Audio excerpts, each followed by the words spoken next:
गजपति जिला नुआगढ़ ब्लॉक अंतरड़ा पंचायत अंतर्गत माणिकपुर और केरेडांग पंचायत अंतर्गत कमलापुर पालपुर ग्राम में विजु जनता दल तरफ आम ओडिशा नवीन ओडिशा तरफ मंदिर और कोठघर निर्माण निमंते प्रिय मुख्यमंत्री श्रीजुक्त नवीन पट्टनायक महोदय अर्थ प्रदान कर माननीय मुख्यमंत्री अर्थ प्रदान कर एक सभा आयोजन कर सभा गजपति जिलार उपसभापति तथा एसटीसी मेंबर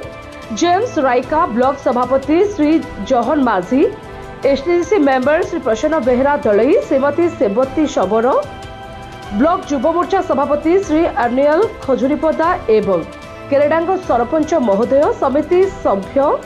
किरिमा पंचायत युव उपसभापति श्री ब्रह्मानंद भूया एवं